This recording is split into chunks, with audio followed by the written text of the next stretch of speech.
सबको जय यीशु। जरा प्यार से बोलिए जय यीशु। Hallelujah, hallelujah. यीशु की स्तुति हो, यीशु को धन्यवाद, यीशु की आराधना हो, यीशु की महिमा हो। आइए हम सब मिलकर बोलेंगे, प्रणाम मरिया, कृपा पूर्ण प्रभु तेरे साथ है, धन्य तू स्त्रियों में।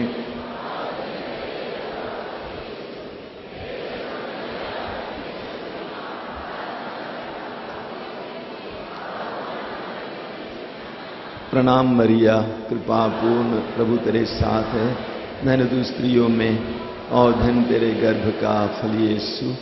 ए संत मरिया परमेश्वर की माँ, प्रार्थना कर हम पापियों के लिए अब और हमारे। प्रणाम मरिया, धन्य तू स्त्रियों में और धन तेरे गर्भ का फल यीशु। ए संत मरिया परमेश्वर की माँ, प्रार्थना कर हम पापियों के लिए अब और हमारे मरने के समय। आमीन। Hallelujah, hallelujah.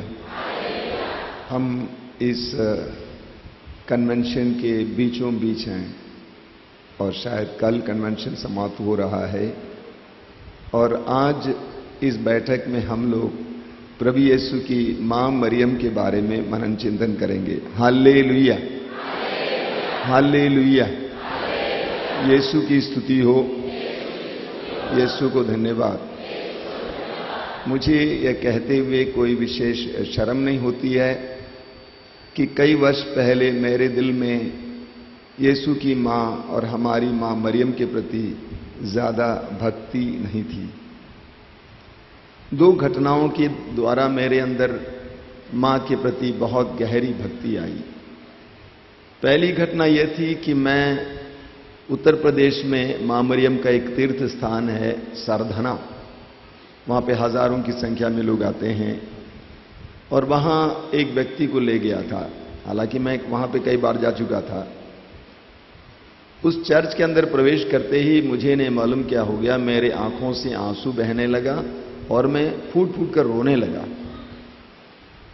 मैं अपने को कंट्रोल नहीं कर पा रहा था, इसीलिए मैं जाकर एक कुर्सी पे बैठ गया। कुछ देर मौन होकर प्रार्थना में था उस चर्च में, तो मुझे एक गहरी आवाज सुनाई दी, तू मुझसे क्यों प्यार नहीं करता है, तू मुझसे क्यों प्यार नहीं करता है।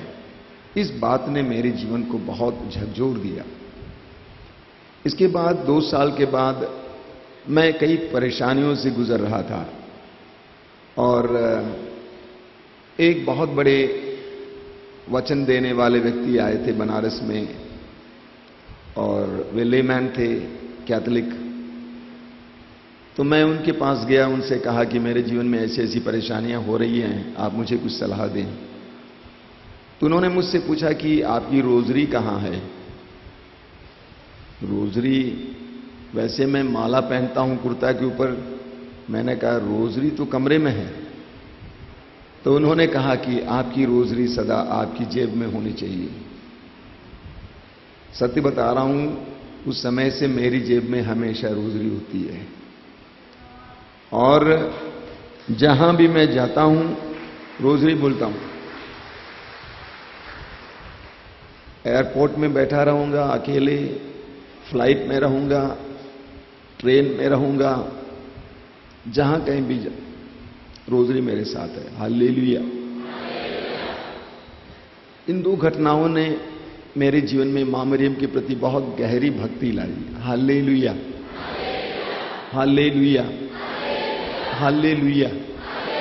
यीशु की स्तुति हो, यीशु को धन्यवाद। एक बार एक बहन हमारे यहां आकर रोजरी के बारे में बता रही थी और उन्होंने कहा रोजरी के एक एक दाने में बंदूक की गोली से भी बड़ी शक्ति है। रोजरी के एक एक दाने में बंदूक की गोली से भी बड़ी शक्ति है। वास्तव में इसके बाद मैंने ये अनुभव किया कि इसमें कितनी बड़ी शक्ति है, कितना बड़ा शस्त्र है ये। It's a great weapon. Hallelujah, hallelujah, hallelujah. तो आज माता मरियम के बारे में बोलते समय मैं सिर्फ मनन चिंतन या मेडिटेशन करना चाहता हूं। आप मेरे साथ मेडिटेशन करना। मां मरियम को हम विश्वासियों का आदर्श माना जाता है। Mary is the best Christian and the first Christian. प्रभु यीशु की मां मरियम, हमारी मां मरियम विश्वासियों का सबसे बड़ा आदर्श है। नए विधान का सबसे महान विश्वासी मां मरियम है। Hallelujah, hallelujah, hallelujah, hallelujah. हम शुरू करते हैं प्रारंभ से ही। मरियम के पास स्वर्गदूत आता है और कहता है कि आप गर्भवती होंगी और पुत्र प्रसव करेंगी। आप गर्भवती होंगी और पुत्र प्रसव करेंगी, और उसका वर्णन देता है। तो मरियम ने पूछा, यह कैसे हो सकता है, मैं पुरुष को नहीं जानती हूं। स्वर्गदूत ने कहा, पवित्र आत्मा आप पर उतरेगा, सर्वोच्च शक्ति की छाया आप पर पड़ेगी। उसके बाद मरियम ने स्वर्गदूत को हां कहा, मैं प्रभु की दासी हूं, आपका कथन मुझ में पूरा हो जाए। कितना जबरदस्त नारा है। देखिए, मरियम हालांकि छोटी लड़की थी, युवती थी, जानती थी पुत्र प्रसव करने की प्रक्रिया क्या है। इसलिए उसने कहा कि मैं पुरुष को नहीं जानती हूं, यानी मेरा पुरुष के साथ कोई संबंध अभी तक नहीं हुआ है, विवाह नहीं हुआ है। इसके बावजूद जब स्वर्गदूत ने कहा, आप पवित्र आत्मा आप पर उतरेगा, सर्वोच्च शक्ति की छाया आप पर पड़ेगी, मरियम ने सिर झुकाकर कहा, स्वीकार्य है। मरियम ने मनुष्य के ज्ञान से परे ईश्वर के सामर्थ्य पर विश्वास किया। मनुष्य के सामर्थ्य से परे ईश्वर के सामर्थ्य, मनुष्य के ज्ञान के परे ईश्वर के सामर्थ्य पर विश्वास किया। इंसान क्या सोचता, अरे ये भी कोई बात होती है, ये भी कोई बात होती है। लेकिन मरियम ने ईश्वर की प्रज्ञा पर विश्वास किया, नंबर 1। नंबर 2, मरियम ने यह नहीं सोचा कि यह मौका है कि मैं जाकर अपने मां बाप और अन्य लोगों से पूछूं, जरा लोगों का ओपिनियन ले लूं। बिल्कुल, उस छोटी लड़की में क्या हिम्मत थी। उसने ये नहीं सोचा कि मैं अपनी मां से पूछूं, पिताजी से पूछूं, लोगों से पूछूं। बिल्कुल नहीं। यानी मरियम लोगों के ओपिनियन और विचारों के अनुसार जीवन नहीं जीती थी, बल्कि पूरी तरह से प्रभु की प्रज्ञा के अनुसार जीवन जीती है और कहती है, मैं तैयार हूं। Hallelujah, hallelujah, hallelujah, hallelujah. लोग सोचते हैं विश्वास का मतलब है कुछ बातों को मानना, बल्कि विश्वास का तात्पर्य है ईश्वर के ज्ञान को स्वीकार करना, अंगीकार करना और ईश्वर की इच्छा को धारण करना। मरियम ने यही किया। मरियम ने कहा, मैं प्रभु की दासी हूं। वहां से उसके विश्वास की यात्रा शुरू होती है। उसके विश्वास की यात्रा शुरू होती है। मरियम ने महसूस किया कि स्वर्गदूत के कहने पर पवित्र आत्मा पर उतरेगा, सर्वोच्च शक्ति की छाया पर पड़ेगी। मरियम ने जरूर महसूस किया उसके अंदर कुछ हो रहा है, क्योंकि इसके बारे में वर्णन बाद में मिलेगा। एलिजबेथ पवित्र आत्मा से भरकर बोलती है, ये मेरा कैसा सौभाग्य है कि मेरे प्रभु की मां मेरे पास आई। अर्थात मरियम के अंदर अनादि शब्द ने देह धारण किया था। इतना महान ईश्वर की मां बनने वाली नारी मरियम इतना गहरा अनुभव पाने के बाद क्या करती है? सेवा के लिए चल पड़ती है। सेवा के लिए चल पड़ती है। वो ये नहीं सोचती है कि मैं मुक्तिदाता की मां बनने जा रही हूं, मेरे अंदर ईश्वर का वचन देहधारी हो रहा है। अपने उस आध्यात्मिक गहराई और ऊंचाई को छिपाकर वह एक साधारण सेविका की तरह एलिजबेथ की सेवा करने के लिए जाती है। हम विश्वासियों के लिए कितना सुंदर नमूना है। Hallelujah, hallelujah, hallelujah, hallelujah, hallelujah. जिस समय से मरियम ने उस शब्द को अपने कोख में ग्रहण किया, उस समय से मरियम को उस शब्द के लिए, उस मसीहा के लिए दुख पर दुख उठाना पड़ता है। सोचिए, जब प्रसव का समय आ गया, उसी समय अगस्तस सीसर की घोषणा होती है, अपने अपने गोत्र में जाकर नाम लिखवा दें। बहुत बड़े मजे की बात है, हालांकि मरियम के गर्भ में ईश्वर का बच्चा था, ईश्वर ने मरियम को कोई विशेष प्रिविलेज नहीं दिया। ईश्वर ने मरियम को दुख और पीड़ाओं से होकर गुजरने दिया। प्रसव का समय आने के समय घोषणा होती है। क्या प्रभु अगस्तस सीसर के मन को बदल नहीं सकता था कि कुछ और बाद, बच्चे के जन्म के बाद ये घोषणा करता? मरियम ने कोई सवाल नहीं किया, चल पड़ती है। मरियम को स्वर्गदूत ने कहा था कि जिसको आप जन्म देंगे वो पवित्र होंगे और ईश्वर का पुत्र कहलाएंगे, वो दाऊद के सिंहासन पर राज्य करेगा। लेकिन मरियम को जब उस बच्चे को जन्म देने का समय आता है तो कोई स्थान नहीं मिलता है। हे प्रभु, मरियम ने कोई सवाल नहीं किया। ऐसा क्यों? ऐसा क्यों? कोई सवाल नहीं। वहां पर वही बात गूंज रही है, मैं प्रभु की दासी। एक गौशाले में जानवरों के बीच जन्म देती है, चरनी में, जिसमें जानवर खाते हैं, अपने बच्चे को लिटाती है। जरा सोचिए उसके मन में क्या बीता होगा। तब भी कोई सवाल नहीं है, सिर्फ जवाब है, मैं प्रभु की दासी। अब लीजिए, जन्म लिया बच्चा, तुरंत घोषणा होती है, बच्चे को मारने के लिए राजा तुला है। क्या ईश्वर राजा के मन को बदल नहीं सकता था? क्या ईश्वर राजा के मन को बदल नहीं सकता था? और उस बच्चे को लेकर कहां जाना पड़ता? मिस्र देश जाना पड़ता है। फिर निस्सहाय होकर मिस्र की ओर भागती है। जिसके राज्य का कोई अंत नहीं होगा, स्वर्गदूत ने कहा था, लेकिन मरियम ने कोई सवाल नहीं किया। ऐसा क्यों? ईश्वर के पुत्र को सुरक्षा देने के लिए ईश्वर के पास शक्ति नहीं है। ऐसा क्यों? कोई सवाल नहीं है, सिर्फ जवाब, मैं प्रभु की दासी। 4 साल तक करीब मिस्र देश में वह उस बच्चे का पालन पोषण करती है। क्या उसने किराए पे मकान लिया? क्या उसके लिए वहां मकान बना के रखा था? क्या कोई प्रबंध नहीं है।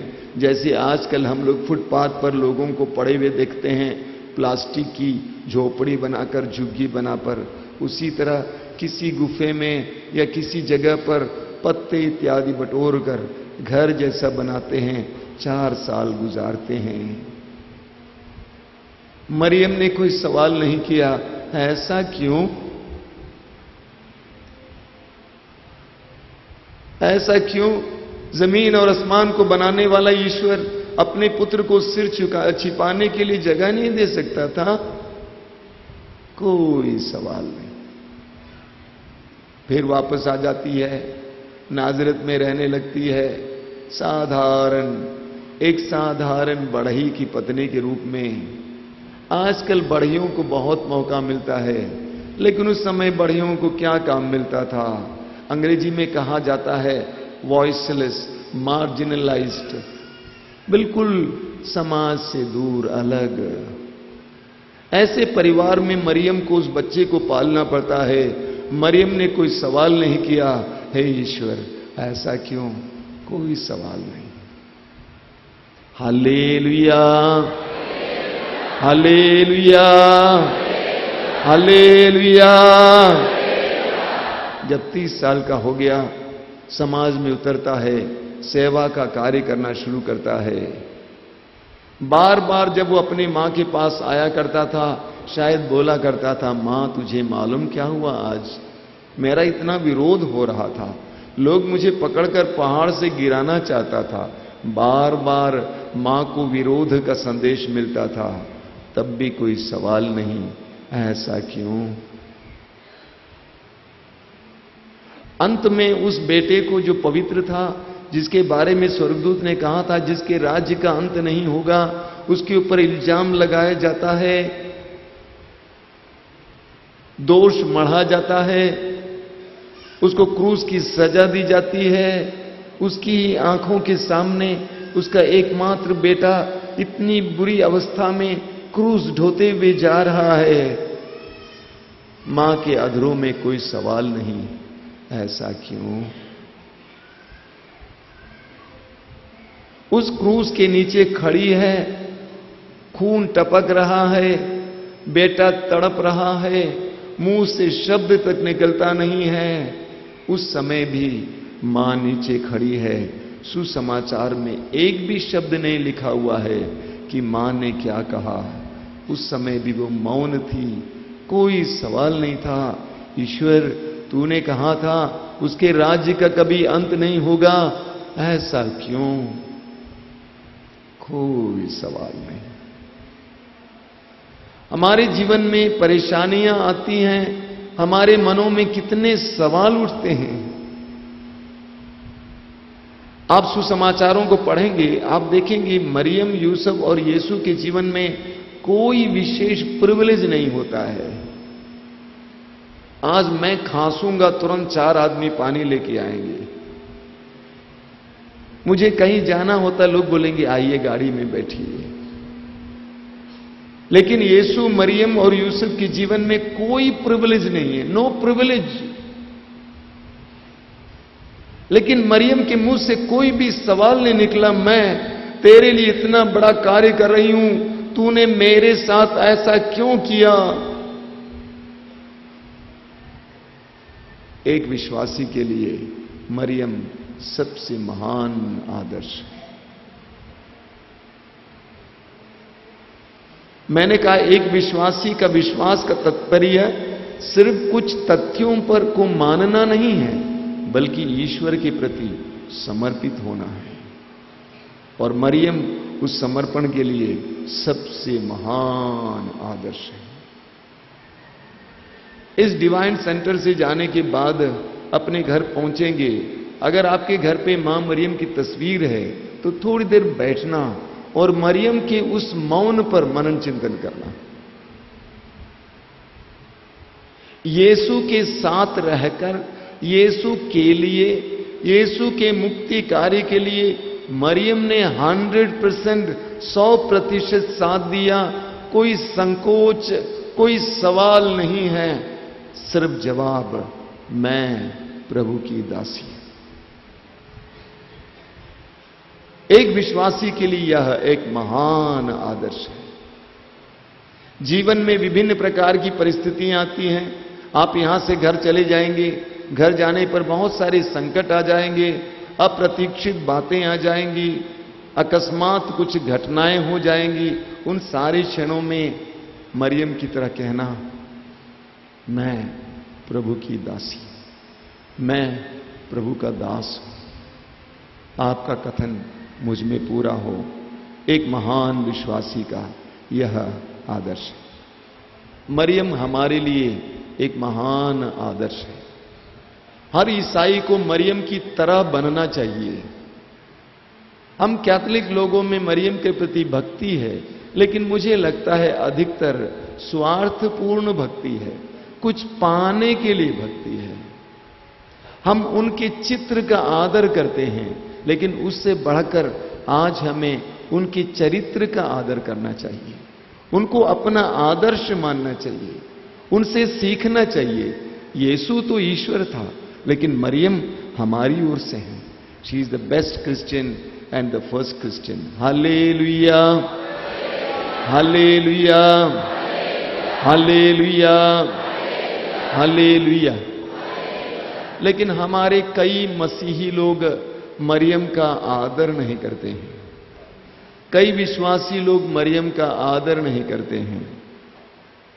हमारे यहां पे एक विश्वासी हैं और वो विश्वासी नोएडा में काम करते हैं और नई जगह पे गया था, वहां पर कोई चर्च दिखाई नहीं दे रहा था।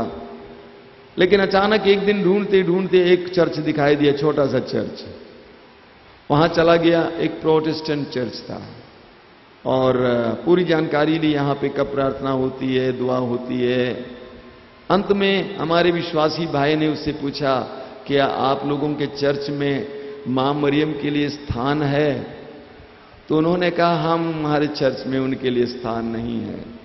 तो हमारे विश्वासी ने कहा, जहां मरियम के लिए स्थान नहीं है, वहां मेरे लिए भी स्थान नहीं है, मैं जा रहा हूं। Hallelujah, hallelujah, hallelujah.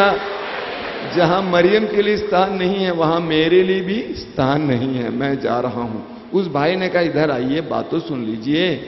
देखिए, हम अनादर नहीं करते उनका तो आदर होना चाहिए, लेकिन उनका काम सिर्फ यीशु को जन्म देना था। अरे भाई, अंडे से चूजा निकल गया तो चूजे को अंडे से छिलके से क्या मतलब है? Hallelujah, hallelujah. क्या मां मरियम अंडा और अंडे का छिलका है? छिलका है? अगर ऐसी बात है कि मां मरियम का एकमात्र भूमिका यीशु को जन्म देना था, तो मेरा सवाल यह है, यीशु को जन्म देने के बाद कौन यीशु के साथ मिस्र देश चला गया? 40 दिन की उम्र में कि कौन यीशु को मंदिर में चढ़ाने के लिए ले गया? 12 साल की उम्र में मंदिर में खो गया यीशु, तो कौन बड़ी विह्वलता के साथ यीशु को ढूंढने गई? सुसमाचार में हम पढ़ते हैं, बार बार प्रभु यीशु के सार्वजनिक कार्य के बीच में सुसमाचार के लेखक लिखते हैं, उनकी मां और भाई उनसे मिलने के लिए आया करते थे। क्रूस ढोते हुए जब कलवारी पहाड़ की ओर यूहन्ना के सुसमाचार अध्याय 2 में हम लोग जो क्या पढ़ते हैं, काना नगर के विवाह भोज में किसके कहने पर प्रभु यीशु ने सबसे पहला चमत्कार प्रकट किया? क्रूस ढोते हुए जाते समय कौन यीशु से मिलने आई? क्रूस के नीचे कौन यीशु को साथ देते हुए खड़ी रही? क्या मां मरियम अंडे का छिलका है? यीशु के मरने के बाद किसके गोद में यीशु का शरीर रखा गया? क्रूस पर लटकते हुए यीशु ने यूहन्ना को किसके हाथ में सौंप दिया? उसके बाद पुनरुत्थान के बाद पेंतकोस्त की तैयारी हो रही है, किसने शिष्यों को पवित्र आत्मा ग्रहण करने के लिए तैयार किया? एक बहुत बड़े वचन के वक्ता हैं, आप लोग जानते हैं, बेन्नी हिन। कई वर्ष पहले मैंने कई किताबें उनकी पढ़ी। उन्होंने एक किताब में लिखा है कि जब मैं स्वर्ग पहुंच जाऊंगा, यीशु की मां मरियम से पूछूंगा कि पवित्र आत्मा का अभिषेक पाने से आपको कैसा अनुभव हुआ? Hallelujah, hallelujah. सारी मानव जाति में सबसे महान पवित्र आत्मा का अभिषेक किसको मिला था? ऐसा अभिषेक कि उसके अंदर देहधारी होता है शब्द। Hallelujah, hallelujah. यीशु की स्तुति हो, यीशु को धन्यवाद। Hallelujah, hallelujah, hallelujah, hallelujah. यीशु की स्तुति हो, हालेलुया। आप पढ़ेंगे चारों सुसमाचारों में, एक ही सुसमाचार में प्रभु यीशु मां मरियम को नारी कहते हैं। और वो सुसमाचार कौन सा है? यूहन्ना का सुसमाचार। यूहन्ना का सुसमाचार अन्य तीनों सुसमाचारों से भिन्न है। उसमें ज्यादा कार्यकलापों का वर्णन कम है, लेकिन कुछ कार्यकलापों का भी वर्णन है। लेकिन उसके द्वारा यूहन्ना एक थियोलॉजी रखते हैं, और वो क्या है? यूहन्ना पुराने सृष्टि और नई सृष्टि की तुलना कर रहे हैं। यूहन्ना का सुसमाचार यीशु के द्वारा एक नई सृष्टि बनाए जाने का सुसमाचार है। हालेलुया। अभी जब आप यूहन्ना का सुसमाचार पढ़ेंगे, गंभीरता पूर्वक पढ़ेंगे, वहां पे लिखा हुआ है पहला दिन, दूसरा दिन, इत्यादि इत्यादि। तो संत यूहन्ना अपने सुसमाचार में एक नई सृष्टि का वर्णन करता है। जिस तरह पुरानी सृष्टि में एक नारी थी, उसका क्या नाम है? क्या नाम है? हेवा। उसी तरह नई सृष्टि में एक नारी है, उसका नाम क्या है? मरियम। पुरानी सृष्टि में एक पुरुष है, उसका क्या नाम है? आदम। नई सृष्टि का पुरुष कौन है? यीशु। आदम कौन है? यीशु। संत पौलुस यीशु की तुलना आदम से करते हैं, आप जानते ही हैं। तो संत यूहन्ना का सुसमाचार पुरानी सृष्टि से नई सृष्टि के बारे में बताता है। यीशु के द्वारा एक नया सृजन, एक नई सृष्टि की रचना। और पुरानी सृष्टि में हेवा ने आदम को साथ नहीं दिया, बल्कि आदम के पतन के लिए कारण बनी। लेकिन नई सृष्टि की हेवा मरियम यीशु के उत्थान के लिए कारण बनी। इसलिए यूहन्ना के सुसमाचार में प्रभु यीशु मरियम को नारी कहते हैं। Hallelujah, hallelujah. क्या ये बात सबके समझ में आ गई? ये बात सबके समझ में आ गई? ये जानना जरूरी है। लेकिन प्रभु यीशु ने मरियम को जरूर मां कहा होगा, क्योंकि ये सर्वविदित है और वचन में बताया गया है। लेकिन यहां हम पढ़ते हैं कि वही स्वर्गदूत मरियम का प्रणाम करता है, यानी मरियम को महान समझता है। Hallelujah, hallelujah, hallelujah, hallelujah. जब मां मरियम एलिजबेथ के घर पे जाती है, वचन में लिखा हुआ है, जब मरियम ने एलिजबेथ का संबोधन किया, वचन में लिखा है कि एलिजबेथ पवित्र आत्मा से भर जाती है और उसके गर्भ में जो बच्चा था वो भी आनंद के मारे उछल पड़ता है।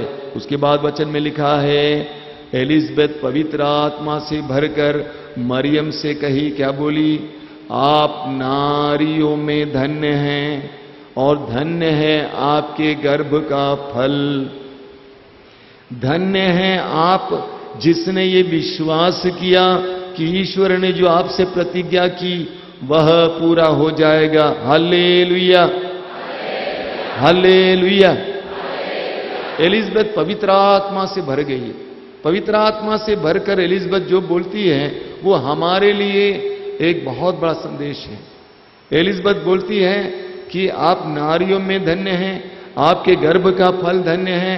आप धन्य हैं कि आपने विश्वास किया कि प्रभु ईश्वर ने जो आपसे वायदा किया वो पूरा हो जाएगा। आगे एलिजबेथ कहती है, पवित्र आत्मा से भरकर क्या कहती है? कहती है, ये मेरा कैसा सौभाग्य हुआ कि मेरे प्रभु की मां मेरे यहां आई। तो मरियम कौन है? प्रभु की मां है। Hallelujah, hallelujah, hallelujah.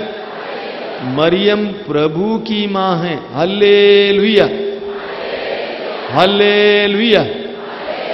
एलिजबेथ पवित्र आत्मा से भरकर बोलती है कि मरियम प्रभु की मां है। हालेलुया।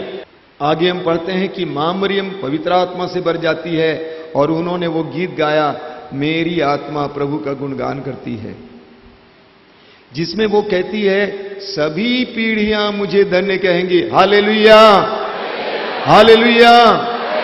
मरियम कहती है, सभी पीढ़ियां मुझे धन्य कहेंगी। हालेलुया। मरियम पवित्र आत्मा से भरकर बोल रही हैं, सभी पीढ़ियां मुझे धन्य कहेंगी। Hallelujah, hallelujah. यीशु की स्तुति हो, यीशु की आराधना हो, यीशु की महिमा हो। Hallelujah, hallelujah.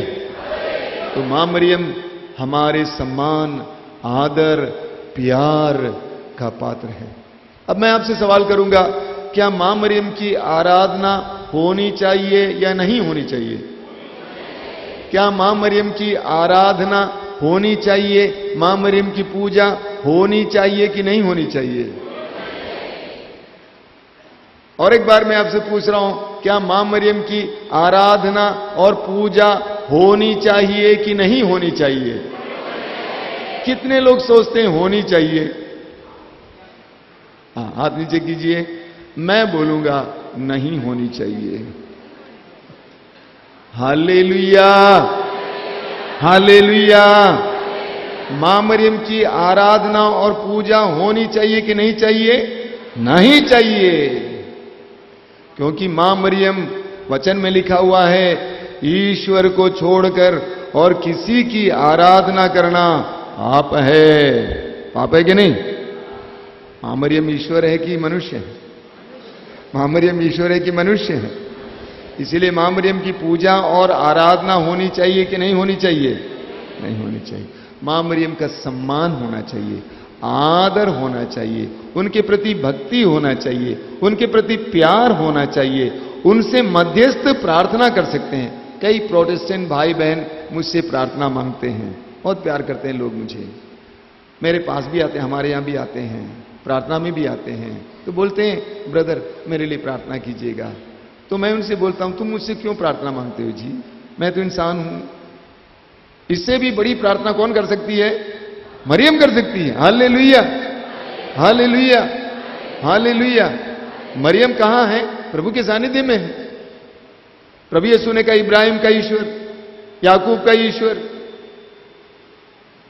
जीवितों मुर्दों सबका ईश्वर मां मरियम प्रभु के सानिध्य में है। वो हमारे लिए प्रार्थना करती रहती है। एक सुंदर नमूना सुनिए जो हमें मिलता है काना नगर के विवाह भोज में। बहुत सुंदर बात है। जब मरियम ने कहा कि उनके पास दाखरस नहीं है, तो प्रभु यीशु ने क्या कहा जवाब में? इसमें मेरा और आपका क्या? मेरा समय नहीं आया है। अपनी मां से कहता है कि मेरा समय नहीं आया है, लेकिन मां जानती है मेरे लिए कोई टाइम टेबल थोड़ी होता है। मां के लिए कोई टाइम टेबल नहीं होता। मां से नहीं बोलेंगे 9 बजे आ जाना, ऑफिस खुलेगा 9 बजे। मां बोलेगा हट मेरे लिए काम कर। हालेलुया। तो मां मरियम ने, जब प्रभु यीशु ने कहा मेरा समय नहीं आया, मां मरियम ने उसकी बात को नहीं सुना। उसने जाकर कहा कि जैसे वो कहेगा वैसे करना। और यीशु ने मरियम की बात को माना कि नहीं माना? Hallelujah, hallelujah. प्रभु को धन्यवाद, प्रभु की महिमा हो। हमारे आश्रम में आप जानते ही हैं हजारों की संख्या में लोग आते हैं, और वो भी 99% नॉन क्रिश्चियंस। हर महीने के सेकंड सैटरडे को, आने वाला 10 तारीख सेकंड सैटरडे है, 8-10 हजार नॉन क्रिश्चियंस आते हैं। सीधे मैं बता रहा हूं, क्रिश्चियन नहीं, नॉन क्रिश्चियंस। गांव गांव में हम लोग प्रार्थना सभाएं चलाते हैं। गांव गांव में छोटे छोटे दल होते हैं जहां पे प्रार्थनाएं चलती है, मोहल्लों में, शहर में। लेकिन हमारे विश्वासियों पर कोई हमला नहीं होता है, जबकि अन्य विश्वासियों पर हमला होता है। तो मैं अपने अन्य प्रोटेस्टेंट भाई बहनों से सीधे बोलता हूं, तुम लोगों को संरक्षण नहीं मिलता है, हमें मां मरियम की विशेष प्रार्थना का संरक्षण मिलता है।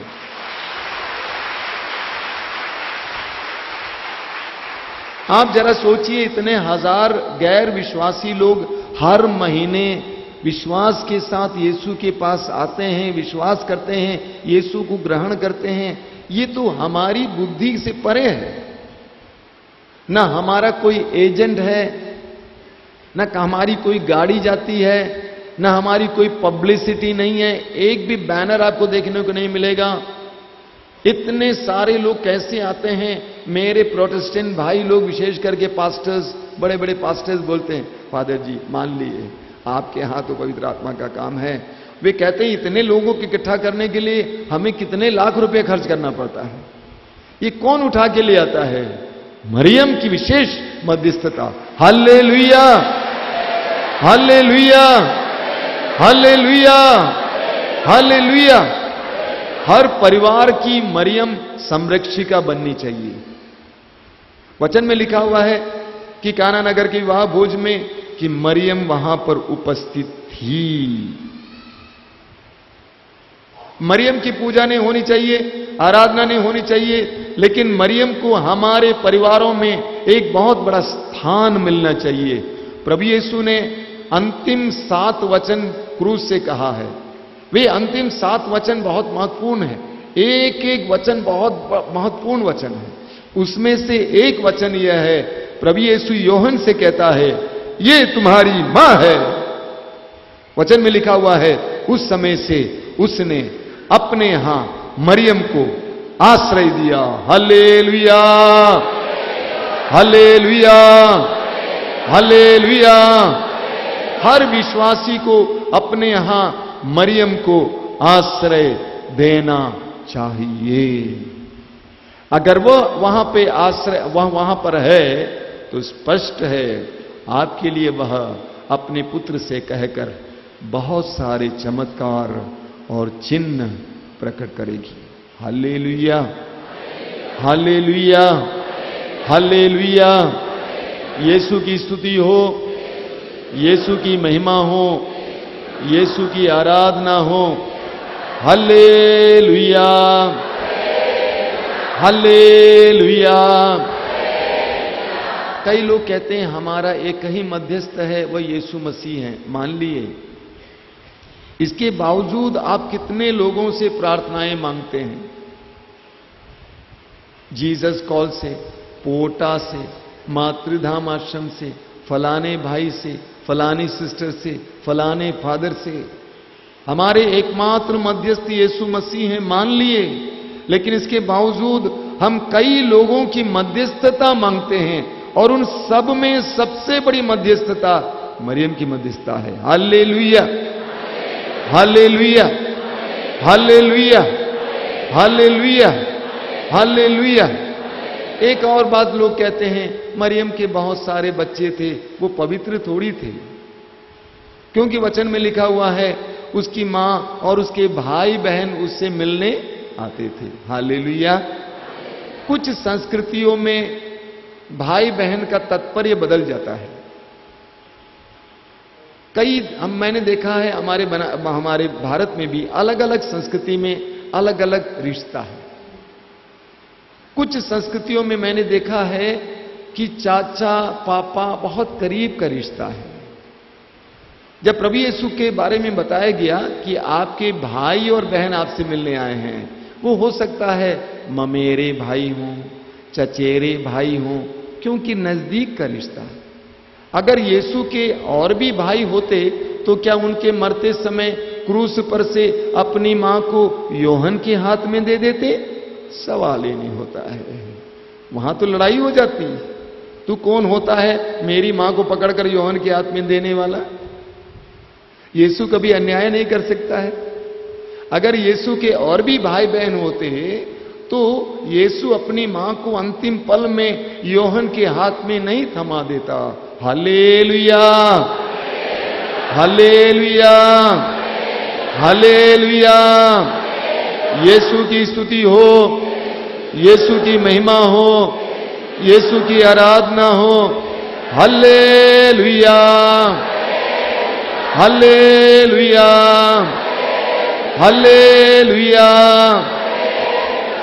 तो मां मरियम हमारे लिए सबसे महान आदर्श है। एक मनुष्य के रूप में हमें उनका अनुकरण करना चाहिए और मां मरियम हमारे लिए निरंतर प्रार्थना करती रहती हैं। हम उनके पास मध्यस्थता के लिए जा सकते हैं और मां मरियम ने इतना महान कार्य हमारे लिए किया है। No Mary no Jesus. मरियम नहीं है तो यीशु नहीं है। पिता ईश्वर ने समस्त संसार में सदियों से एक नारी की खोज की, अपने पुत्र संसार के मुक्तिदाता को भेजने के लिए, और वह नारी मिली मरियम में, चुनी हुई नारी। इसलिए एलिजाबेथ ने कहा आप नारियों में धन्य हैं, महान नारी। और वह महान नारी हमारी भक्ति, हमारी श्रद्धा, हमारे आदर की पात्र हैं। आइए हम प्रार्थना करें। अपनी आंखें बंद रखें।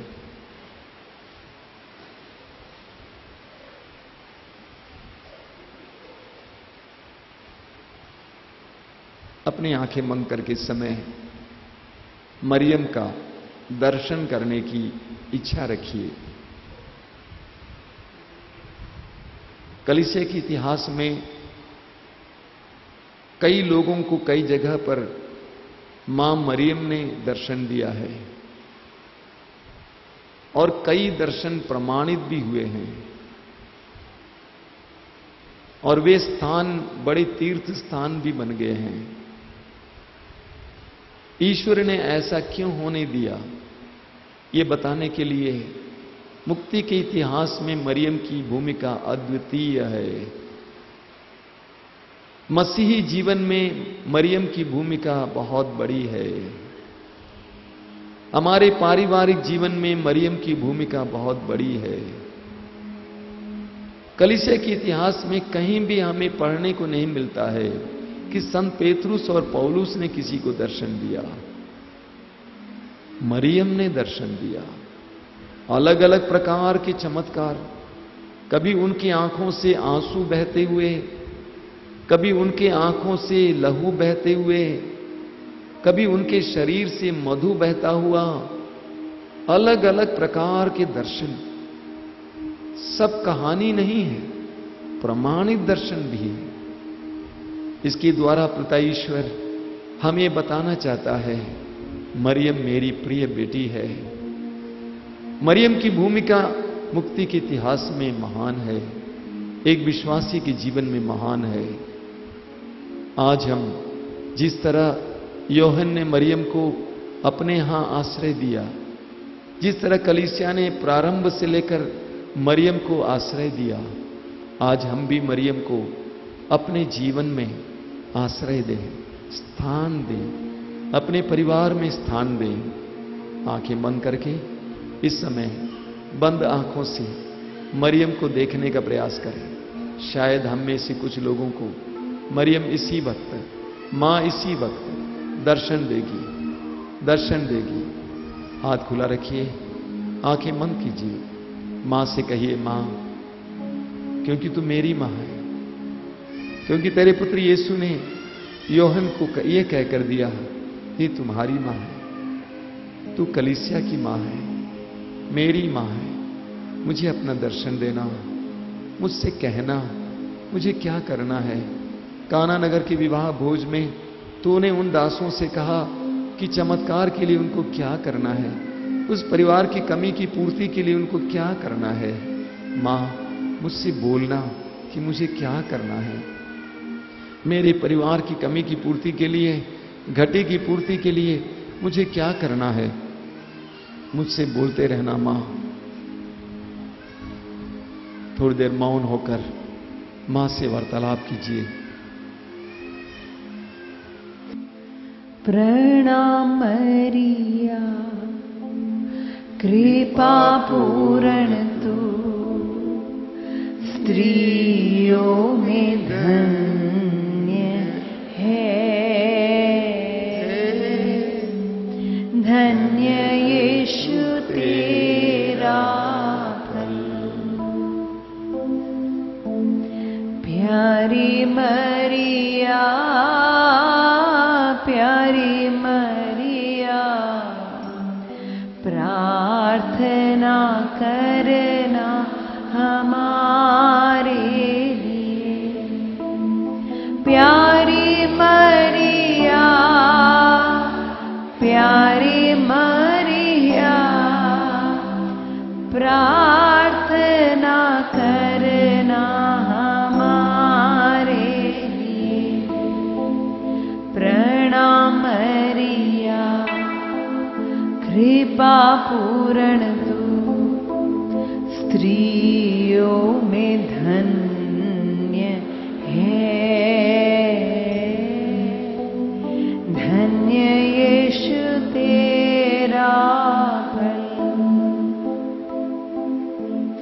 प्यारी मरिया, प्यारी मरिया, प्रार्थना करना हमारे लिए। प्यारी मरिया, प्यारी मरिया, प्रार्थना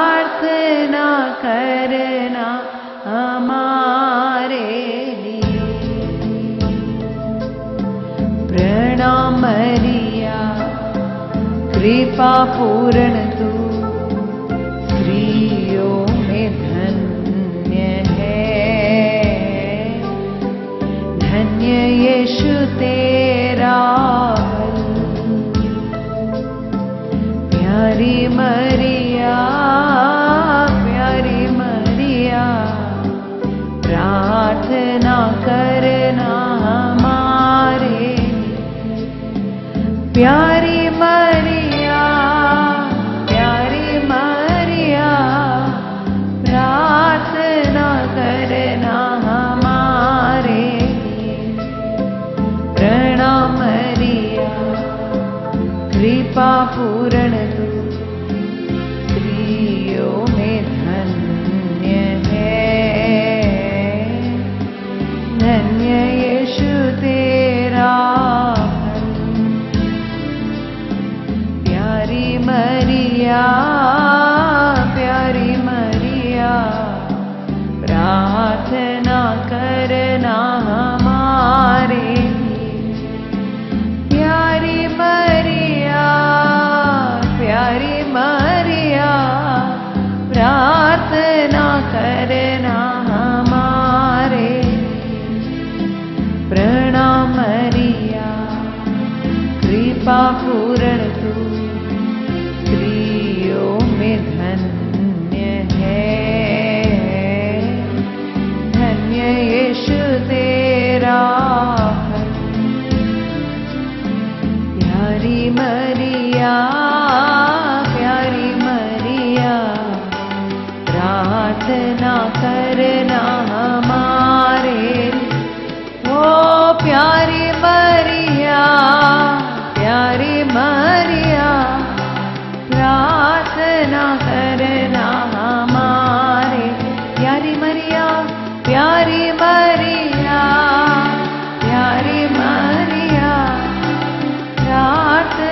करना हमारे।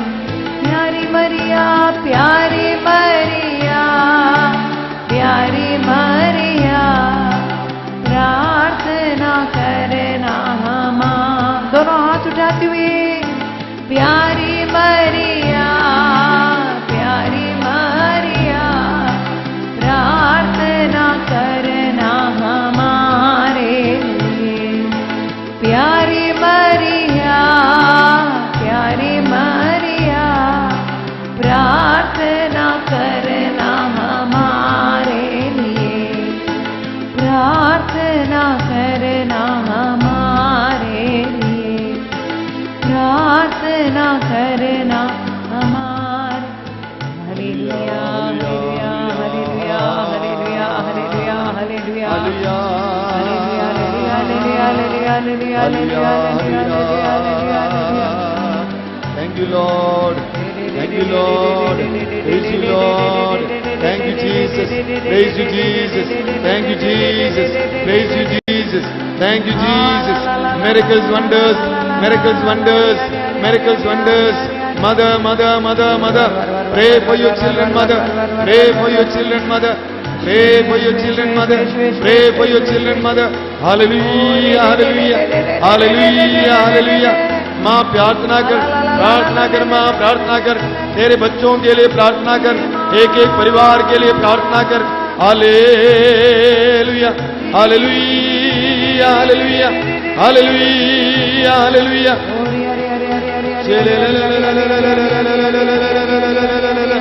Hallelujah hallelujah hallelujah hallelujah hallelujah hallelujah.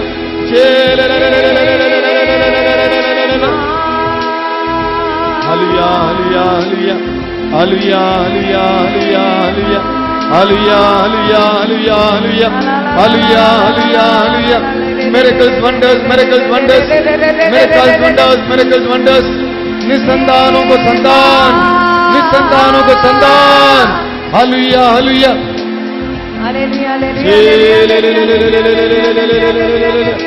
Hallelujah hallelujah hallelujah hallelujah hallelujah hallelujah hallelujah.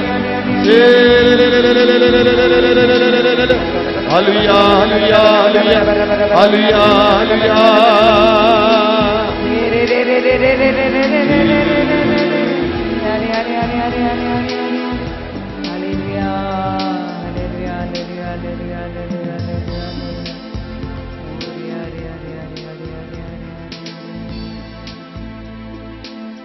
अब्बा पिता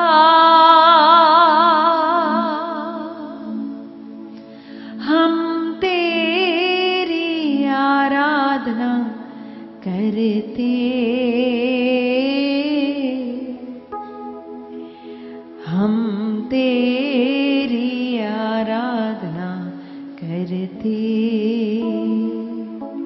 सभी लोग मिलकर अब्बा पिता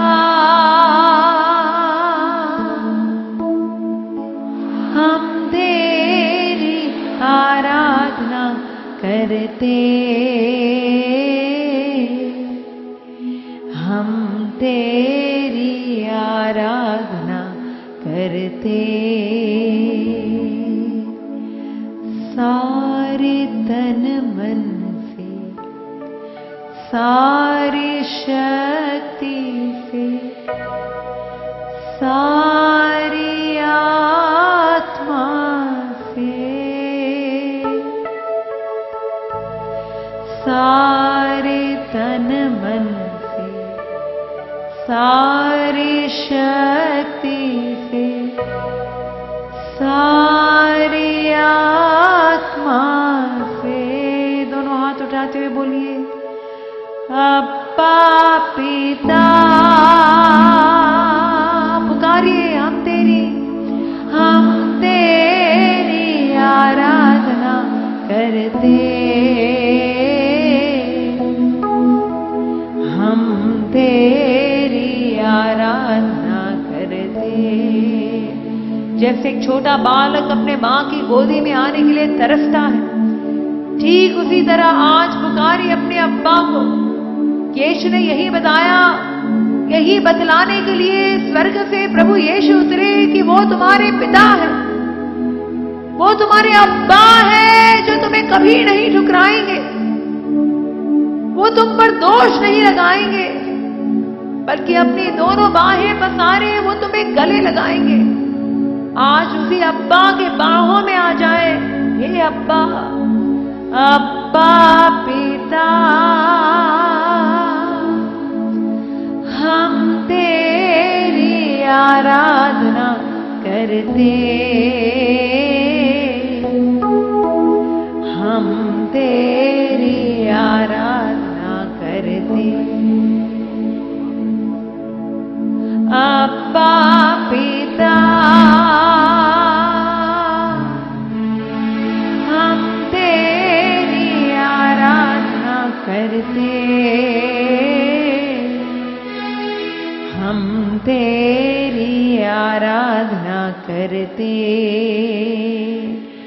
हम तेरी आराधना करते ताली बजाते हुए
आंखें खुली हैं तो वेदी पर विराजमान यीशु की ओर देखिए, या आंखें बंद हैं तो बंद आंखों से यीशु को देखिए। थोड़ी देर मौन होकर एकांत में अकेले यीशु की आराधना कीजिए। स्वर्ग में विराजमान प्रभु हमारे बीच उतर आए हैं। यूहन्ना के सुसमाचार के अध्याय 6 वाक्य 35 में प्रभु कहते हैं, स्वर्ग से उतरी हुई जीवंत रोटी मैं हूं। स्वर्ग से उतरी हुई जीवंत रोटी मैं हूं। स्वर्ग छोड़कर हमारे बीच उतर आने वाला वह प्रभु, उस प्रभु की उपस्थिति महसूस कीजिए। आपको ढूंढने की जरूरत नहीं है, बल्कि वह ढूंढ के आया है। लूकास अध्याय 19 वाक्य 10 में वो कहता है, जो खो गया था मानव पुत्र उसी को ढूंढने और बचाने आया है। आपका प्रभु, आपके बंधनों से आपको आजाद करने वाला परमेश्वर, आपके आंसुओं को पोंछने वाला आपका मुक्तिदाता इस समय आपके पास, आपके करीब हैं। आंखें बंद कीजिए, यीशु की आराधना में कुछ समय बिताइए। बिल्कुल आराम से मौन होकर यीशु की आराधना करते जाइए।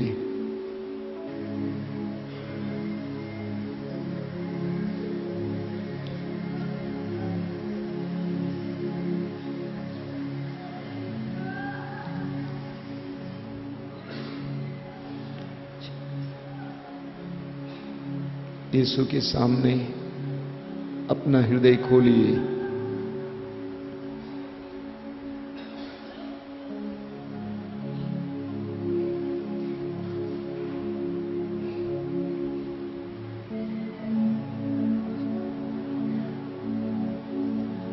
जिस तरह सामुएल के ग्रंथ में अन्ना प्रभु के मंदिर के सामने बैठकर अपने हृदय को खोल रही थी, इस समय यीशु के सानिध्य में अपना हृदय खोलिए।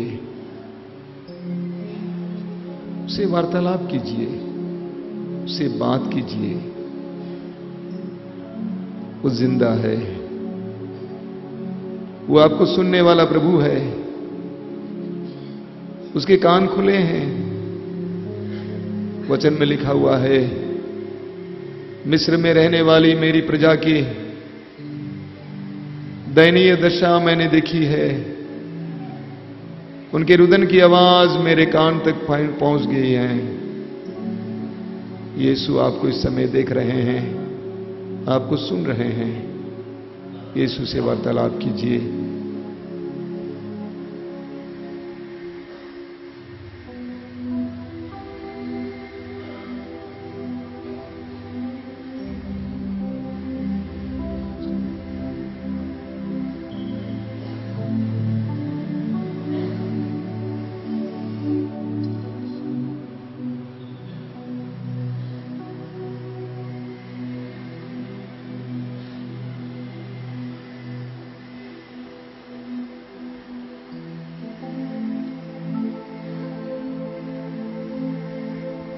स्तोत्रकार कहता है, 1000 दिनों तक और कहीं रहने की अपेक्षा, 1000 दिनों तक और कहीं रहने की अपेक्षा एक दिन तेरे प्रांगण में बिताना अच्छा है। 1000 दिनों तक और कहीं रहने की अपेक्षा एक दिन तेरे प्रांगण में बिताना अच्छा है। दुष्टों के शिविरों में रहने की अपेक्षा ईश्वर के मंदिर की सीढ़ियों पर खड़ा होना अच्छा है। ये प्रभु का निवास है। प्रभु यहां विराजमान है। प्रभु का सानिध्य महसूस कीजिए।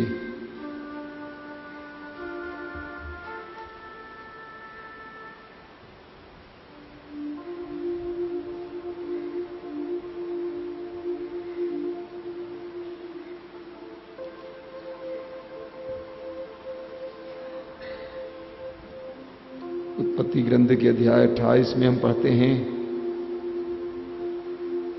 याकूब को दिव्य दर्शन मिला और प्रभु ने उससे कहा कि मैं तुम्हारे साथ रहूंगा, तुम जहां कहीं भी जाओगे मैं तुम्हारी रक्षा करूंगा और तुम्हें इस प्रदेश वापस ले आऊंगा, क्योंकि मैं तुम्हें तब तक नहीं छोड़ूंगा जब तक तुमसे जो कहा उसे पूरा ना करूं। याकूब नींद से जाग उठा और बोला, निश्चय ही प्रभु इस स्थान पर विराजमान है, निश्चय ही प्रभु इस स्थान पर विद्यमान है और यह मुझे मालूम नहीं था। वो भयभीत हो गया और बोला, इस स्थान कितना श्रद्धाजनक है, ये तो ईश्वर का निवास है, ये स्वर्ग का द्वार है। ये स्थान कितना श्रद्धाजनक है, ये तो ईश्वर का निवास है, ये स्वर्ग का द्वार है। प्रकाशना ग्रंथ में प्रभु कहते हैं, देखो यह है मनुष्यों के बीच ईश्वर का निवास, देखो यह है मनुष्यों के बीच ईश्वर का निवास, वह उनके बीच निवास करेगा, वे उसकी प्रजा होंगे और ईश्वर स्वयं उनके बीच रहकर उनका अपना ईश्वर होगा। वह उनकी आंखों से सब आंसू पोंछ डालेगा, इसके बाद न मृत्यु रहेगी, न शोक, न विलाप और न दुख, क्योंकि पुरानी बातें बीत चुकी हैं। धन्यवाद यीशु, धन्यवाद प्रभु, धन्यवाद यीशु, धन्यवाद प्रभु। इसियास नबी के ग्रंथ के अध्याय 25 में प्रभु का वचन इस प्रकार कहता है,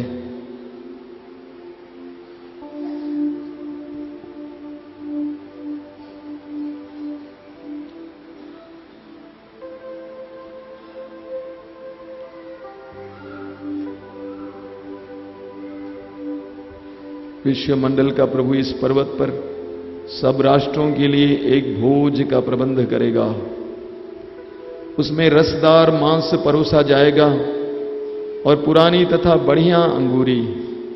वह इस पर्वत पर से सब लोगों तथा सब राष्ट्रों के लिए कफन और शोक के वस्त्र हटा देगा। वह इस पर्वत पर से सब लोगों तथा सब राष्ट्रों के लिए कफन और शोक के वस्त्र हटा देगा। वो सदा के लिए मृत्यु समाप्त करेगा, वह सदा के लिए मृत्यु समाप्त करेगा। प्रभु ईश्वर सबके मुख से आंसू पोंछ डालेगा।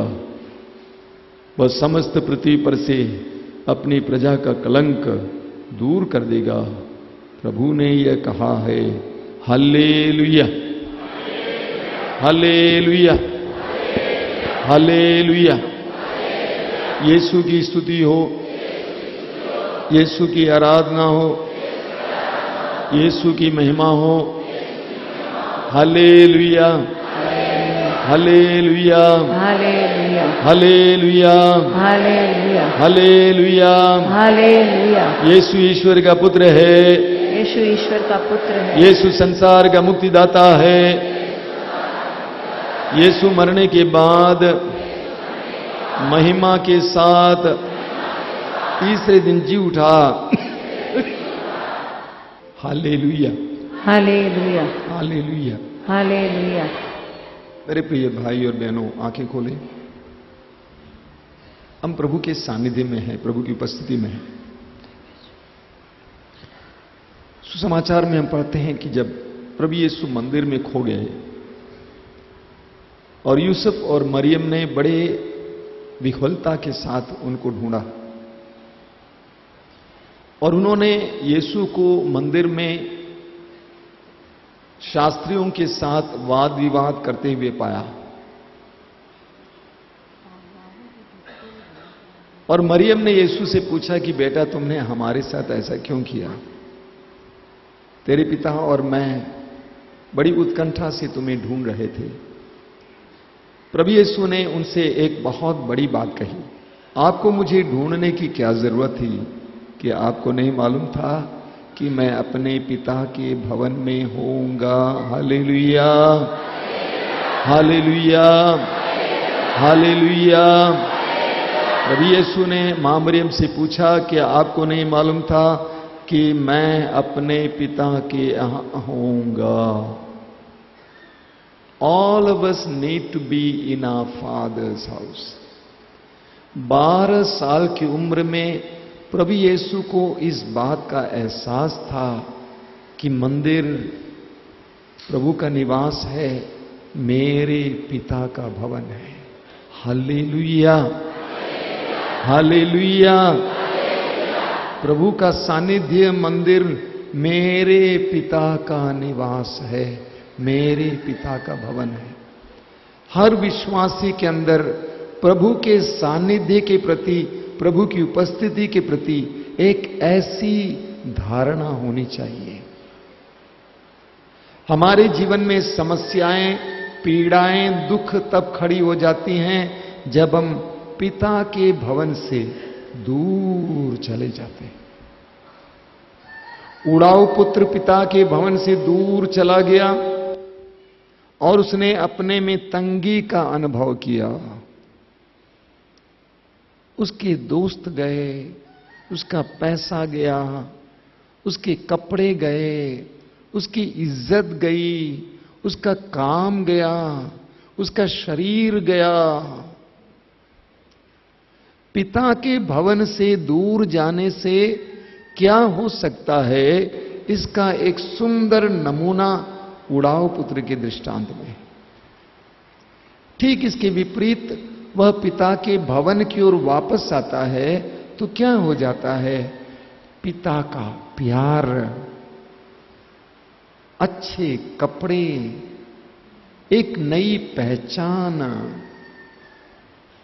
अधिकार, इज्जत, सम्मान। मसीहियों के जीवन में एक बहुत बड़ी दुर्बलता प्रार्थना रहितता है। प्रार्थना के द्वारा हम प्रभु के सानिध्य में आते हैं। जब प्रार्थना से दूर जाकर पिता के भवन से दूर चले जाते हैं, हमारे जीवन में वे सारी घटनाएं घटेंगी जो उड़ाऊ पुत्र के जीवन में घटित हुई। लेकिन जब प्रार्थना के द्वारा हम पिता के भवन की ओर वापस आते हैं तो हमारे जीवन में वे ही घटनाएं घटित होंगी जो बाद में उड़ाऊ पुत्र के जीवन में घटित हुई। आज मैं आपके लिए और आपके परिवार के लिए प्रार्थना के वरदान के लिए प्रार्थना करूंगा। प्रभु यीशु के शिष्यों ने लूकस के सुसमाचार के अध्याय 11 वाक्य 1 में पढ़ते हैं, प्रभु से कहा, प्रभु हमें प्रार्थना करना सिखाइए, हमें प्रार्थना करना सिखाइए। इसका मतलब यह नहीं था कि हमें शब्द दीजिए, शब्दावली दीजिए, अलग अलग प्रकार की प्रार्थनाएं दीजिए, बल्कि यह था कि हमें अपनी आत्मा को प्रभु की ओर उठाना सिखाइए। Hallelujah, hallelujah. देखिए स्तोत्रकार कितने अच्छे ढंग से बोलता है स्तोत्र 34 में, प्रभु की ओर दृष्टि लगाओ और आनंदित हो। प्रभु की ओर दृष्टि लगाओ और आनंदित हो। You want to be happy in your life? क्या आप अपने जीवन में आनंदित, सुखी रहना चाहते हैं? प्रभु की ओर दृष्टि लगाइए। स्तोत्रकार कहता है स्तोत्र 16 वाक्य 11 में, Psalm 16 वर्स 11, उसके दूसरे हिस्से में लिखा हुआ है, आपके ही सानिध्य में परिपूर्ण आनंद मिलता है। In your presence is the fullness of Joy. आपके सानिध्य में परिपूर्ण आनंद मिलता है। उसी स्तोत्र के वाक्य 8 में स्तोत्रकार कहता है, मैं प्रभु को सदा अपने आंखों के सामने रखता हूं, वह मेरे दाहिने विद्यमान है, मैं विचलित नहीं होऊंगा। मेरे पीछे दोहराइए, मैं प्रभु को सदा अपनी आंखों के सामने रखता हूँ। सदा अपनी आंखों के सामने रखता हूँ। मैं प्रभु को सदा अपनी आंखों के सामने रखता हूँ। सदा अपने आंखों के सामने रखता वह हूँ। मेरे दाहिने विद्यमान है। वह मेरे दाहिने विद्यमान है। मैं विचलित नहीं होऊंगा। मैं विचलित नहीं होऊंगा। हालेलुया। हालेलुया। और एक वरदान है तो ऊपर उठाते हुए दोहराएंगे, मैं प्रभु को अपनी आंखों के सामने रखता हूँ। अपने आंखों के सामने रखता वह हूँ। मेरे दाहिने विद्यमान है। वह मेरे दाहिने विद्यमान है। मैं विचलित नहीं होऊंगा। मैं विचलित नहीं होऊंगा। मैं प्रभु को सदा अपनी आंखों के सामने रखता हूँ। अपने आंखों के सामने रखता वह हूँ। मेरे दाहिने विद्यमान है। वह मेरे दाहिने विद्यमान है। मैं विचलित नहीं होऊंगा। मैं विचलित नहीं होऊंगा। Hallelujah. Hallelujah. Hallelujah. Hallelujah. Hallelujah. Hallelujah. हे प्रभु यीशु, हे प्रभु यीशु, मुझे प्रार्थना करना सिखाइए। मुझे प्रार्थना करना सिखाइए। मुझे प्रार्थना करना सिखाइए। मुझे प्रार्थना करना सिखाइए। स्तोत्रकार की तरह स्तोत्रकार की तरह यह कहना सिखाइए, यह कहना सिखाइए। मैं अपनी आंखें मैं अपनी आंखें पर्वतों की ओर उठाता हूँ। पर्वतों को उठाता हूँ। मैं अपनी आंखें मैं अपनी आंखें पर्वतों की ओर उठाता हूँ। पर्वतों पर उठाता हूँ। क्या वहां से मुझे सहायता मिलेगी? सहायता मिलेगी। जिसने स्वर्ग और पृथ्वी को बनाया है, जिसने स्वर्ग और पृथ्वी को बनाया है, वही मेरी सहायता करेगा। वही मेरी सहायता करेगा। जिसने स्वर्ग और पृथ्वी को बनाया है, जिसने स्वर्ग और पृथ्वी को बनाया है, वही मेरी सहायता करेगा। वही मेरी सहायता करेगा। Hallelujah. Hallelujah. Hallelujah. Hallelujah. Hallelujah. Hallelujah. प्रभु यीशु हमें प्रार्थना का वरदान दीजिए। प्रार्थना का वरदान दीजिए। प्रार्थना का वरदान दीजिए। प्रार्थना का वरदान दीजिए। यीशु हमें प्रार्थना का वरदान दीजिए। Hallelujah. Hallelujah. Hallelujah. Hallelujah. Hallelujah. Hallelujah. Hallelujah. Hallelujah.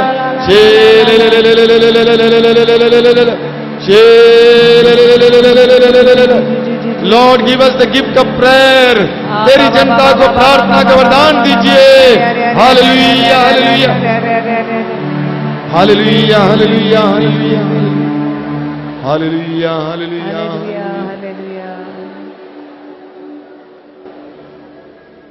हम लोग घुटना टेकेंगे और प्रभु से प्रार्थना करेंगे। आज घुटना टेकेंगे जो घुटना टेक सकते हैं, और इस समय अपने लिए और अपने परिवार के लिए प्रार्थना का वरदान मांगेंगे। अपने लिए और अपने परिवार के लिए प्रार्थना का वरदान मांगेंगे। वेदी पर विराजमान यीशु आपको प्रार्थना का वरदान दे। सुसमाचार में पढ़ते हैं, बेथानिया में मार्था ने यीशु को अपने घर पे स्वागत किया, और उसकी एक बहन थी जिसका नाम मरियम था, जो यीशु के चरणों पर बैठकर यीशु को सुन रही थी। हे प्यारे यीशु, मरियम की तरह कभी कभी यह रोज तेरे चरणों पर बैठकर तुझे सुनने के लिए मुझे कृपा दीजिए। प्रभु से बोली अपने दिल में, हे यीशु, मरियम की तरह तेरे चरणों पर बैठकर तुझे सुनने की मुझे कृपा दीजिए।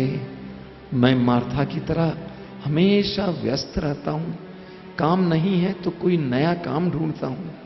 तेरे चरणों पर बैठने के लिए मैं समय नहीं निकालता हूं। मार्था से तूने कहा था, मार्था मार्था, तुम बहुत सारी बातों के बारे में चिंतित हो और व्यस्त हो। मरियम ने सबसे उत्तम भाग चुना है, क्योंकि वह उससे नहीं लिया जाएगा।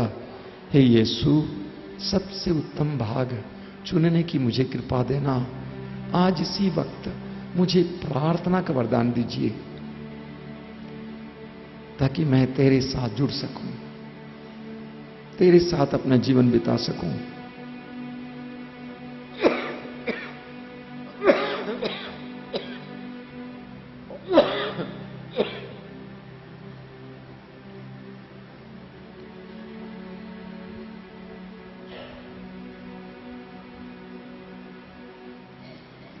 हे मां मरियम, तू मेरे लिए प्रार्थना करना।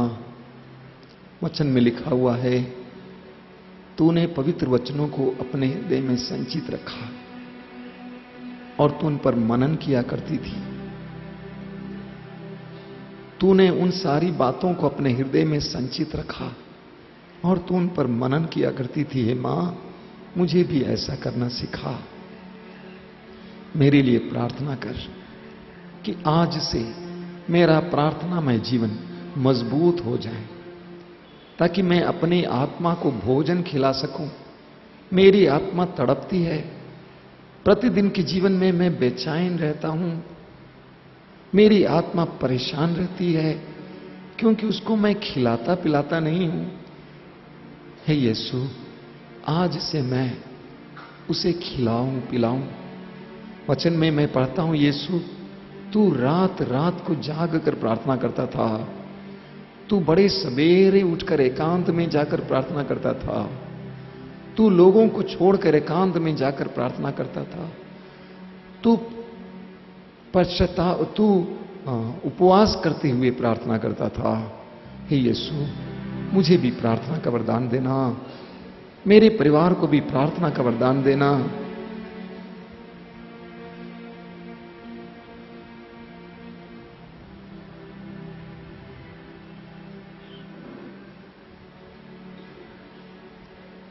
अपने दोनों हाथ वेदी की ओर बढ़ाइए और यीशु से समय प्रार्थना कीजिए। सुंदर सी प्रार्थना, प्रार्थना का वरदान। Hallelujah hallelujah hallelujah hallelujah hallelujah hallelujah.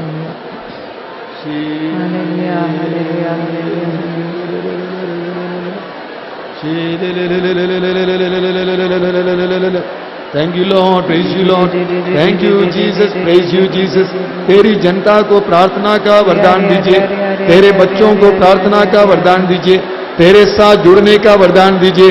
The gift of prayer, the gift of prayer, the gift of prayer, the gift of prayer Jesus, the gift of prayer Jesus, the gift of prayer Jesus. Hallelujah hallelujah hallelujah.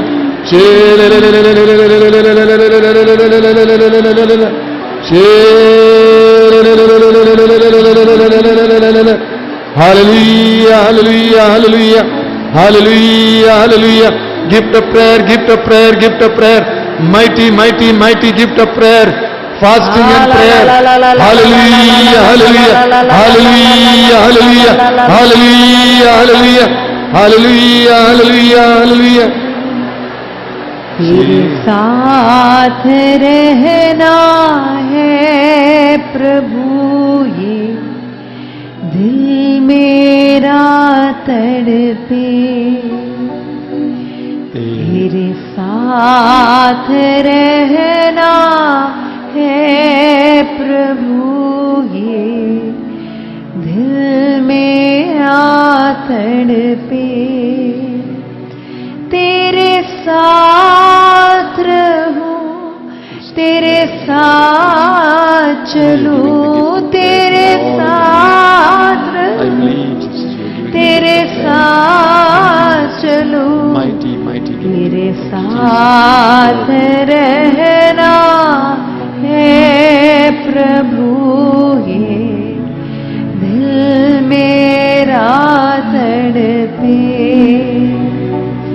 तेरे साथ रहना है प्रभु, ये दिल मेरा तड़पे। ओ तेरे साथ चलूं, तेरे साथ रहूं, तेरे साथ चलूं, तेरे साथ रहूं, तेरे साथ रहना है प्रभु, ये दिल मेरा तड़पे। तेरे साथ रहना है प्रभु, ये दिल मेरा तड़पे। प्रभु ये दिल मेरा तड़पे,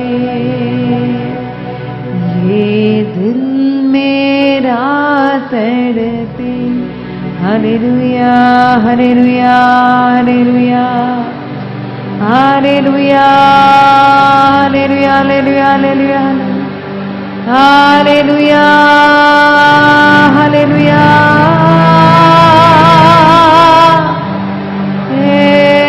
रे रे रे रे रे ओ रे रे रे रे रे रे रे रे रे रे रे रे सेवा करना है प्रभु ये दिल मेरा तड़पे तेरी सेवा करना है प्रभु ये दिल मेरा तड़पे प्रभु ये दिल मेरा तड़पे तेरी सेवा करूं तेरे साथ रहूं तेरी सेवा करूं तेरे साथ रहूं तेरे साथ चलना है प्रभु ये दिल मेरा तड़पे प्रभु ये दिल मेरा तड़पे प्रभु ये दिल